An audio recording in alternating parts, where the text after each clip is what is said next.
Aplikasi Aeromet Web adalah aplikasi yang digunakan untuk membuat flight dokumen sesuai standar International Civil Aviation Organization. Sebelum menggunakan aplikasi Aeromet Web, kita harus menginput username dan juga password yang telah didaftarkan. Berikut ini adalah tampilan halaman utama dari Aeromet Web. Terdapat beberapa menu utama dan juga submenu yang akan memudahkan kita dalam membuat flight dokumen. Saat pertama kali menggunakan aplikasi Aeromet Web, kita harus membuat rute baru pada submenu Manage Route. Pada submenu Manage Route, kita harus memasukkan bandara keberangkatan dan juga bandara tujuan. Apabila kita tidak mengetahui kode ICAO dari suatu bandara, maka kita dapat mencarinya menggunakan lambang teropong yang telah tersedia. Pada lambang ini kita bisa mencari bandara berdasarkan namanya atau berdasarkan negara tempat bandara tersebut berada. Selanjutnya, kita disarankan untuk menentukan seberapa jauh cakupan atau luasan wilayah di sekitar rute penerbangan yang dapat dijadikan sebagai bandara alternatif. Kemudian dapat kita lihat bahwa pada nama bandara yang ada di kotak abu-abu merupakan bandara alternatif. Apabila kita ingin memasukkan data meteorologi dari bandara alternatif, kita dapat klik tanda positif dan kita klik tanda negatif apabila kita tidak menginginkannya. Kemudian kita dapat menambahkan advisory tropical cyclone dan juga volcanic ash dengan cara menceklis negara-negara yang relevan dengan rute penerbangan yang telah kita buat. Kemudian kita harus memilih data-data meteorologi apa saja yang akan kita masukkan ke dalam flight dokumen. Sebagai contoh adalah data cross section dengan beberapa pilihan flight level, kemudian SIG-WX medium level, SIG-WX high level, dan juga wind time dengan beberapa pilihan flight level. Tentu saja masih banyak data meteorologi lainnya yang dapat kita masukkan ke dalam flight dokumen sesuai dengan kebutuhan masing-masing rute penerbangan. Setelah itu, kita beri nama rute yang telah kita buat. Pemberian nama rute penerbangan dapat menggunakan kode ICAO dari bandara keberangkatan dan juga bandara tujuan, atau dapat menggunakan wilayah tempat di mana bandara keberangkatan dan bandara tujuan berada. Setelah itu, kita masukkan durasi penerbangan, kemudian kita pilih kategori folder, dan kemudian kita pilih airline. Setelah kita submit, maka rute baru Jakarta Lombok telah siap digunakan. Setelah itu, kita beralih pada submenu schedule route. Dalam submenu schedule route, kita bisa memasukkan nomor penerbangan dan juga nama maskapai sesuai dengan rute yang telah ditentukan.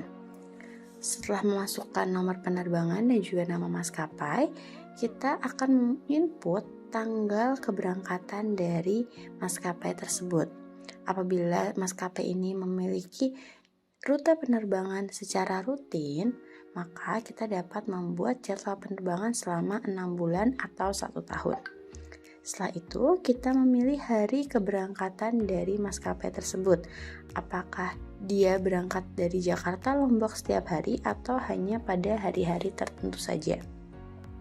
Setelah itu, kita masukkan waktu take off dan kemudian kita pilih rute.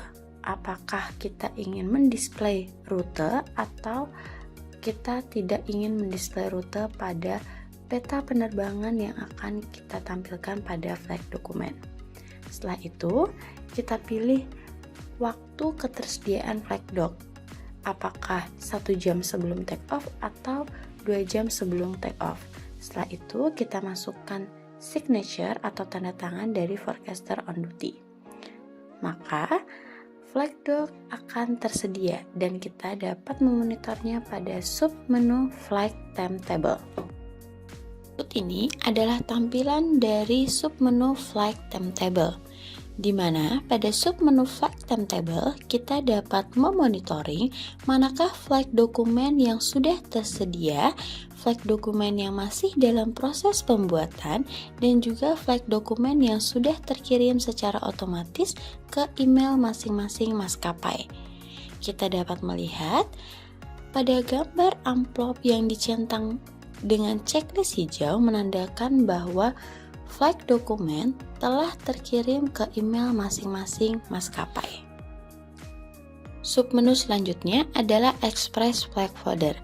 Submenu ini berguna untuk membuat flag dokumen dengan permintaan khusus untuk rute yang tidak terjadwal pada Manage Route.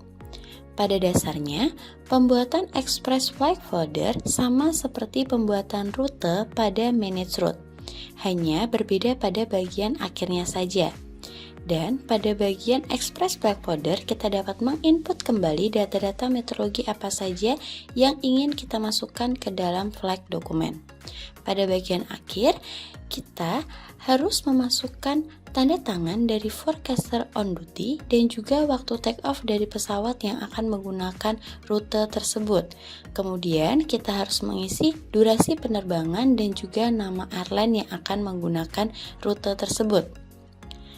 Menu lainnya adalah Urgent Message, di mana menu ini berisi warning dari informasi-informasi cuaca meteorologi seperti SIGMET, AirMet, Special Airep, Chart Amendment, SADIS, Spesi, dan juga advisory untuk Tropical Cyclone dan juga Volcanic Ash.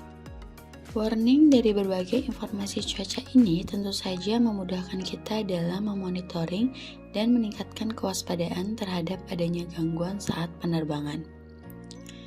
Warning ini secara otomatis akan masuk ke dalam flag dokumen, sehingga pengguna jasa layanan meteorologi penerbangan dapat meningkatkan kewaspadaan terhadap adanya potensi cuaca signifikan. Untuk memudahkan dalam proses monitoring informasi cuaca, kita bisa memfilter informasi cuaca meteorologi dari negara mana saja yang kita butuhkan.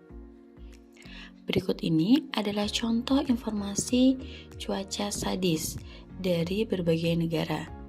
Kemudian selain itu, terdapat juga submenu untuk mengetahui apabila terdapat informasi cuaca spesi. Kemudian ini adalah contoh dari advisory volcanic ash dari berbagai gunung berapi di negara-negara yang informasinya kita butuhkan. Selain dalam bentuk advisory, dapat melihat dalam bentuk grafik, sehingga kita mengetahui secara lebih jelas kemana dan seberapa luas sebaran volcanic ash. Selain itu, kita juga dapat melihat SIGMET untuk volcanic ash yang telah dikeluarkan oleh FIR yang bertanggung jawab terhadap gunung berapi tersebut. Selain volcanic ash, kita juga dapat melihat advisory tropical cyclone. Ini adalah contoh tropical cyclone. Selain itu, apabila terdapat grafik pergerakan dari tropical cyclone, kita dapat memantaunya di tropical cyclone advisory graphic. Dan untuk mengetahui informasi SIGMET, kita dapat mengklik tropical cyclone SIGMET untuk mengetahui SIGMET terkait dengan tropical cyclone tersebut. Selanjutnya adalah menu data. Pada menu data terdapat beberapa submenu seperti data meter, TAFOR, SIGMET, search by header, chart, and image. Pada submenu meter, TAF, dan SIGMET, kita dapat memasukkan kode IQ yang ingin kita ketahui informasi cuacanya. Sebagai contoh, kita masukkan kode IQ WIII. Maka akan muncul beberapa informasi terkait dengan kode IQ WII seperti meter, TAFOR, dan juga SIGMET. Apabila kita ingin mencari informasi SIGMET, GAMET, dan juga AirMet, maka kita klik submenu SIGMET, GAMET, dan AirMet. Kemudian setelah itu kita klik WIIF atau WAAF yang merupakan FIR yang bertanggung jawab terhadap wilayah Indonesia bagian barat dan Indonesia bagian timur. Sebagai contoh, kita klik WIIF, maka akan muncul berbagai informasi yang dikeluarkan oleh FIR WIII. Selanjutnya, untuk mencari informasi cuaca spesifik, kita dapat mengetik heading dari informasi cuaca tersebut. Sebagai contoh, kita ketik WSID 20 dengan kode IQ WIII. Maka akan muncul data informasi berupa SIGMET yang memiliki heading WSID 20. Selanjutnya, pada submenu chart dan image, kita dapat mencari informasi METAR dan juga TAF berdasarkan peta wilayah tempat bandara atau stasiun meteorologi yang kita butuhkan berada. Sebagai contoh, kita dapat mengarahkan kursor pada wilayah yang kita ingin ketahui data informasinya, maka data METAR dan TAFOR akan segera muncul. Selanjutnya adalah Dynamic Maps. Dynamic Maps berisi informasi cuaca meteorologi dalam bentuk peta. Terdapat berbagai macam data informasi meteorologi yang dapat ditampilkan dalam bentuk peta. Sebagai contoh, kita akan menampilkan data Clear Air Turbulent Potential Maximum yang didapatkan dari model UK. Dan kita dapat mengatur level ketinggian sesuai dengan kebutuhan kita masing-masing. Dalam hal ini, kami menggunakan flag level 240. Setelah itu, untuk mengetahui legenda dari Dynamic Maps yang ditampilkan, kita dapat klik Caption. Setelah itu, akan muncul besaran presentasi dari Clear Air Turbulent yang akan berpotensi di suatu wilayah. Selain itu, terdapat satu lagi submenu yang berada pada menu data, yaitu SIGWX Chart, di mana SIGWX Chart ini berfungsi untuk menampilkan chart SIGWX high level sesuai dengan wilayah yang kita butuhkan dan waktu validitas yang kita inginkan. Menu selanjutnya adalah Administration. Pada menu Administration terdapat beberapa submenu, diantaranya adalah Airport Operator. Pada submenu ini, kita sebagai Flight Administrator dapat membuatkan akun untuk Flight Operator. Dalam hal ini, Flight Operator adalah FOO dari suatu maskapai. Kita perlu memasukkan username, password, dan juga email dari maskapai tersebut. Pembuatan akun flight operator bertujuan agar para maskapai dapat membuat dan juga mengunduh sendiri flight dokumen yang mereka butuhkan. Namun, para flight operator hanya dapat mengunduh dan membuat flight dokumen untuk maskapai mereka sendiri. Setelah itu, pada saat pembuatan flight operator, seperti yang sudah saya jelaskan sebelumnya, bahwa kita dapat memfilter negara-negara mana saja yang data meteorologinya kita butuhkan. Hal ini berkaitan untuk urgent message. Pada urgent message, kita bisa memasukkan kode IQ dari bandara dan juga kode FIR untuk wilayah yang informasi cuaca meteorologinya ingin kita ketahui. Setelah kita submit, maka akun dari flight operator sudah dapat digunakan. Setelah itu, kita beralih pada submenu Archiving. Pada submenu ini terdapat beberapa pilihan submenu lagi. Di antaranya adalah Visualization. Pada submenu ini, kita dapat melihat seluruh kegiatan yang telah dilakukan oleh flight operator lainnya. Berikut ini adalah tampilan dari submenu Visualization, di mana saya sebagai flight administrator dapat melihat kegiatan apa saja yang sudah saya lakukan pada aplikasi Aeromet Web.